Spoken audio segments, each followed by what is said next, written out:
Hi, I'm Josanne. I'm the Community Mobiliser for Broughton, Gate and Brooklands. In this film we're going to cover the new developments that have happened over the last 9 months in the Eastern Expansion area. What we focus on is the community rather than the physical changes to the development. We start our tour at Brooklands Farm Primary School. The school is very popular amongst local people and has recently been extended by an additional 6 classes to cope with the demand.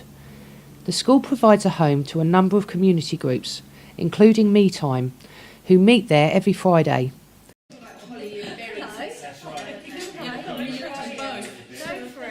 Me Time was set up in partnership with the school, Women and Work and myself, the Community Mobiliser. It provides space for adults to get together without their children to learn new skills and gain confidence. Leslie is a volunteer with Me Time. I moved into this area 3 years ago and started volunteering really from the word go. It just enabled me to actually feel part of the community quicker, which is what I'm now trying to do with the help of Josanne, with other people. Community champions, they'll be used in various ways just to help us to bring the community closer together by just talking in the playground, advertising other groups and just generally making more people feel more involved. Volunteering has helped me as an individual greatly, and off the back of my volunteering I have been offered 1 day a week work in school to run alongside all my other volunteering, which is just fantastic. Since the last film, Broughton Pavilion has now been officially opened, providing much needed meeting space for residents and community groups. Sue Quinn from MK Community Enterprise currently manages the pavilion. The impact of the pavilion has really been that it's provided a focal point. Obviously people knew it was coming because there's been a lot of consultation beforehand, but we've seen the numbers increase, and when you're here you can see people start to walk past. When we first came here it was a bit like a ghost town, nobody was around or anything like that, but now you can see people purposely coming to the pavilion as a destination. Like any new building, there has been a certain amount of teething troubles, particularly around parking and traffic on Tanfield Lane. However, Sue is working proactively to ensure the needs of users and the wider community are met. She holds regular meetings to update users about the management of the facility, discuss any issues and help groups to build links. It's a great opportunity for groups to work together as well to make those relationships. So particularly in the earlier stages when we were talking about the outside space, the parish council were talking to the football club, who were talking to the cricket club, and we were talking about maybe helping to train volunteers, do applications to Sport England to get equipment, so that essentially in the future it could be maintained by them. Originally it was anticipated that the parish council would take on the management of the pavilion, but earlier on in the year they decided this was not feasible. The future management of the centre is now being considered, but there are some lessons which we can take from the pavilion for future community buildings. You've got people coming into an estate, it's all new and everything else. They need somewhere to go, so that community facility needs to be there from the start. It needs to be there so people can actually have somewhere to go to find out what's happening. The key point of this building, as we said at the beginning when it opened, was people started to come in and take ownership of it. Now we have people who come in and say, oh, I've arranged to meet my friend, I'm just going to sit in the foyer. If the building wasn't open and it was only managed like some community centres on a limited time limit, then that wouldn't be able to happen. My passionate belief is buildings work when there's somebody here to let people in and help them. There are already many groups regularly using the pavilion. One such group is the Broughton Coffee Morning, which is run by local volunteers Emma and Alyssa. It's a place where anybody can come.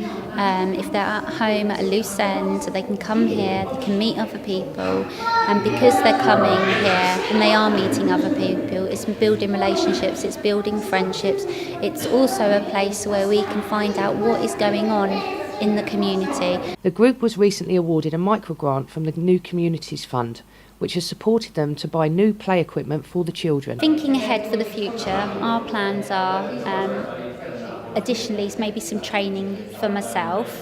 The lady I've gone into partnership to help run this group has already got some training in first aid and some hygiene standards for food, and we thought it would be beneficial if I had the same thing, so that first aiding children would be definitely a good thing, what with having little children here, but also so that we can bake some cakes and things and bring to the coffee mornings. The coffee morning is a great example of the sorts of community activity local people say they want, and the coffee morning ladies are keen to involve new people. It's a confidence boost really, and also a feel-good factor, because you feel like you are helping other people. So when people do come in and they're new to this, I like to make them feel welcome. I want them to feel part of this, and if they want to get involved they can, because it's for the benefit of all of us, and that's what we're about. Another regular user of the pavilion is Ruth Maxey, the new community minister who moved to the area in August to help support the community and grow faith initiatives.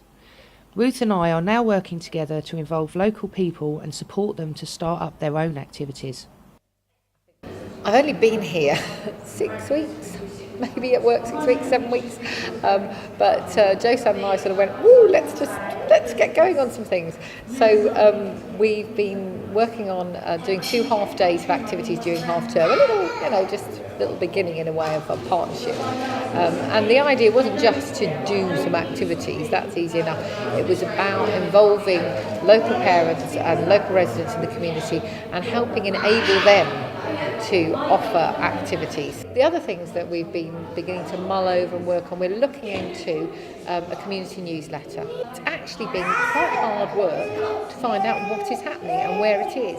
Josan and I have been talking about the way that actually there's a need to pull the community together through something like a community newsletter that would be information based. So we're in the process of trying to put together a bid and maybe do a 6-month pilot from hopefully January time. We've only been working together 6 weeks, so it feels like it's going to be a very fruitful partnership. Our programme of community development also covers the Western expansion area, Kingsmead South and Tattenhoe Park. Whilst each of these sites are unique, we are keen to learn lessons from what's happened in the East and build links across these new communities. One way in which we have done this is through our Broughton Summer Activity Programme. We employed Nikki, a resident from near the Western expansion area, to talk to Broughton residents about what it's like to live in a new development. Nikki was able to hear firsthand what it may be like when building starts near her home. Overall, what came up was how much they loved living in the area and how positive they felt about living in the area and what a welcoming place and community it was. Obviously this area here is going to be massively developed over the next 10, 15, 20 years. And I certainly think from working over at the East during the summer, some of the main issues that could be linked in is really just trying to get everyone to sort of be informed of what's going on, and that people don't feel that they're left out of the loop. My involvement in the East during the summer has had quite a few changes, of my opinion, to the development that's going on over here. But I suppose there's 2 sides to it. Personally, I still struggle with it. There's going to be 6,500 houses, which 18,500 residents, and that's quite a lot to contend with when I kind of think about the whole issue of expansion. But on the development side, I'm kind of quite excited about it. People were so positive in the East that I'm hoping that the same kind of experience is going to be felt over here, that people are going to be included, people are going to know who their neighbours are. This whole brand new community is going to build up, which I think can be really exciting for the whole of Milton Keynes and for the local community. It's building relationships, it's building friendships. In order for it to be successful, people need to be included.